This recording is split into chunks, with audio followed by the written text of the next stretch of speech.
Salam saudara terkasih di dalam Tuhan, senang sekali bisa menyapa Anda semua. Semoga damai sejahtera Kristus menyertai dimanapun saudara berada. Bagi yang baru pertama kali berkunjung di channel ini, saya ucapkan selamat datang di channel Hikmat Guru Agung, kumpulan renungan dan refleksi iman Kristen bersama saya, Yusuf Rona. Tema renungan hari ini, kuat di dalam Tuhan. Teksnya terdapat dalam Amsal pasal 3 ayat 5-8. Demikian bunyi firman Tuhan. Percayalah kepada Tuhan dengan segenap hatimu, dan janganlah bersandar kepada pengertianmu sendiri. Akuilah Dia dalam segala lakumu, maka Ia akan meluruskan jalanmu. Janganlah engkau menganggap dirimu sendiri bijak. Takutlah akan Tuhan, dan jauhilah kejahatan. Itulah yang akan menyembuhkan tubuhmu dan menyegarkan tulang-tulangmu. Saudara, percaya atau tidak, rahasia hidup kuat tidak selalu diukur berdasarkan kekuatan fisiknya. Lebih dari itu, orang yang kuat ditentukan oleh mental dan kerohaniannya. Banyak orang yang kuat secara fisik, namun lemah secara mental. Ada yang kuat secara mental, namun lemah secara rohani. Bagaimanapun, kekuatan fisik, mental, dan kerohanian merupakan hal yang saling berkaitan. Belajar menyeimbangkan hidup akan membuat kita menjadi pribadi yang kuat. Hari ini kita akan belajar prinsip hidup kuat di dalam Tuhan, berdasarkan Amsal pasal 3 ayat 5-8. Pertama, percayalah kepada Tuhan dengan segenap hatimu, dan janganlah bersandar kepada pengertianmu sendiri. Percayalah kepada Tuhan. Ya, ini adalah kalimat yang sering kita dengar dan ucapkan. Namun realitanya, banyak orang lebih memilih bersandar pada pengertiannya sendiri dan gagal mempercayai Tuhan.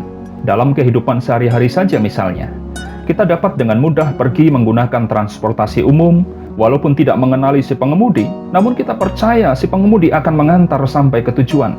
Jika kita dapat percaya pada pengemudi yang tidak kita kenal, lalu mengapa kita sulit percaya kepada Tuhan? Mengapa kita ragu? Mengapa kita bimbang? Lihatlah berapa banyak waktu yang telah terbuang. Emosi dan tenaga kita bahkan terkuras karena sibuk mengkhawatirkan hidup dan masa depan. Saudara terkasih dalam Tuhan, hari ini Alkitab mengingatkan kita, seberat apapun pergumulanmu, berhentilah bersandar pada pengertianmu yang terbatas. Kita akan kuat menjalani hidup ini jika kita mau dengan segenap hati percaya kepada Tuhan. Bukankah kita sering menyebut diri sebagai orang percaya? Namun mengapa dalam sikap hidup sehari-hari kita masih meragukan Dia? Firman Tuhan berkata, percayalah kepada Tuhan dengan segenap hatimu, dan janganlah bersandar kepada pengertianmu sendiri. Bagaimanapun, kepercayaan kepada Tuhan membutuhkan beberapa tahapan. Pertama, kita harus mengalami perjumpaan pribadi dengan Tuhan. Perjumpaan secara pribadi itu penting menolong kita mengenali Tuhan dengan baik. Pengenalan itu dapat dilakukan melalui ketaatan membaca serta merenungkan Alkitab. Ketaatan lainnya seperti berdoa, beribadah, memberi persembahan juga tidak boleh diabaikan. Kedua, diuji oleh waktu. Saudara, iman serta ketaatan kita kepada Tuhan pada akhirnya akan diuji oleh waktu. Banyak contoh di Alkitab yang bisa kita lihat. Nuh, Abraham, Yusuf, Musa, dan masih banyak lainnya. Mereka telah membuktikan bahwa orang yang kuat menjalani hidup adalah dia yang mau menaruh rasa percayanya hanya kepada Tuhan. Berikutnya, pelajaran yang kedua, akuilah Dia dalam segala lakumu, maka Ia akan meluruskan jalanmu. Saudara, hidup ini sebenarnya mudah. Namun pikiran serta keinginan kita lah yang membuat hidup ini menjadi rumit. Hidup ini sederhana, hanya kadang kita sendirilah yang merumitkannya dengan berbagai rencana, akhirnya lupa bahagia, lupa bersyukur, melupakan Tuhan, lupa segalanya. Firman Tuhan berkata, akuilah Dia dalam segala lakumu, maka Ia akan meluruskan jalanmu. Saudara, Tuhan ingin agar kita mengakuinya bukan hanya sebatas ucapan saja, tapi juga melalui segala perbuatan kita. Kita perlu mengakui segala sesuatu yang terjadi dalam hidup ini. Baik suka duka kita harus akui semuanya terjadi atas izin Tuhan. Sebagai orang Kristen, kita percaya bahwa Kristus adalah Tuhan dan Juru Selamat kita. Saudara, jangan pernah malu mengakui Yesus sebagai Tuhanmu. Akuilah Dia dimanapun saudara berada. Jangan takut dihina, jangan takut dikucilkan, karena selalu ada upah bagi ketaatanmu. Memang mengikut Tuhan itu tidak mudah, terlebih lagi ketika harus berseberangan dengan pendapat orang yang tidak mengenal Kristus dengan baik. Tidak perlu menjadi hakim atas mereka. Cukup buktikan melalui iman dan teladan hidup sehari-hari. Kita mendoakan mereka, dan mudah-mudahan mereka percaya kepada Yesus sebagai Tuhan dan Juru Selamat.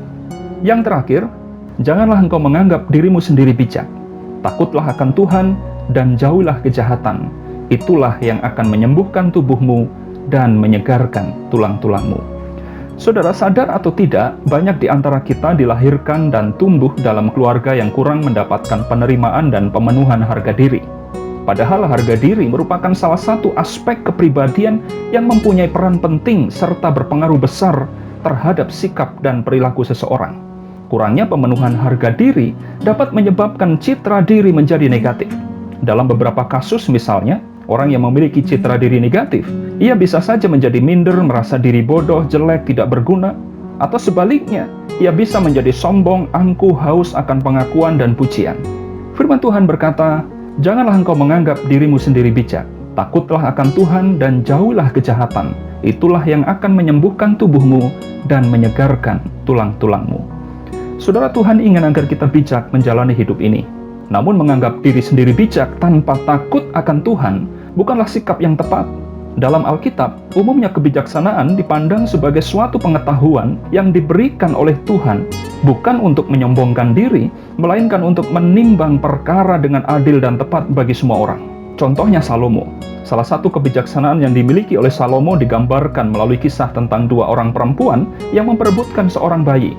Dijelaskan kedua perempuan itu melahirkan anak, tetapi salah satunya tidak sengaja meniduri anaknya hingga mati. Sekarang keduanya mengaku sebagai ibu bayi yang masih hidup. Melihat kejadian itu, Salomo meminta diambilkan sebilah pedang dan memutuskan bahwa supaya adil, bayi itu harus dibelah menjadi dua.